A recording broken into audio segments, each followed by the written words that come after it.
Ranganathan, whataboutery, or are you somebody who's convinced that everybody is calling out, but nothing will really change from here on? Good evening, Navika, and good evening to my fellow panelists. I'm the last one to speak on this matter, so I request the courtesy of a couple of minutes. Look, it is a fact that politicians belonging to every political party, cutting across ideologies, have indulged in rank misogyny and patriarchy and come up with obnoxious comments. But to take lessons from Trinamool on women's empowerment and women's rights is like to take lessons of non-violence from Hafiz Saeed or Osama bin Laden.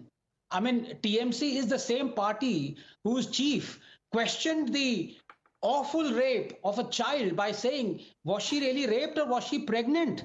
Was she having an affair? This is the same party who's been castigated black and blue by the Honorable High Court during the post-poll Bengal violence by saying 60% of the FIRs weren't even registered. And as far as Sandesh Khali is concerned, to say that the police took action, well, the Kolkata High Court castigated and blasted the police and transferred the case, or the alleged gang rapist, onto CBI, saying that the Bengal police is hand in glove with the alleged gang rapist. So to take lessons from on women's rights from them is a bit much. But let me now come to what Tehseen has said. Look, first of all, I wholeheartedly condemn the sickening misogynistic attack on Kangana Ranaut, the BJP candidate for the upcoming Lok Sabha election, for Congress leaders to dig out a random photograph of hers from a long acting career and then to insinuate that she's a prostitute is sickening beyond measure. But then again, I want to explain the next couple of minutes when it comes to misogyny of the Congress.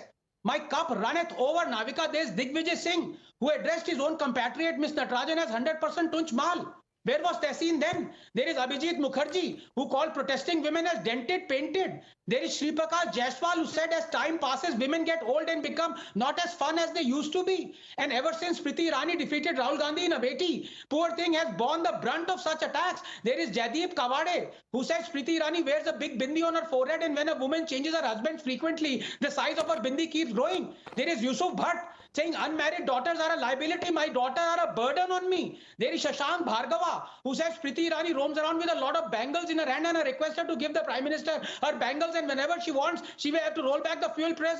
There is Ajay Rai, who says Priti Irani comes from Amethi only to show latke jhatke. And finally, there is Sanjay Nirupam, who says Priti Irani thumke lagati hai. There is Rahul Gandhi, who said Modi was a coward in sending a woman to answer my questions. No surprises there, Navika, just 30 seconds. That Kangana is facing the brute force of the Congress and refusing to buckle. More power to her. It is a sight to behold. These vengeful Congress politicians who like the smell of fascism in the morning may let loose their terriers and dynasty doormats on those who stand in their way. But this is a war they cannot win. Because while the meek may crumble, the strong will stand up to them.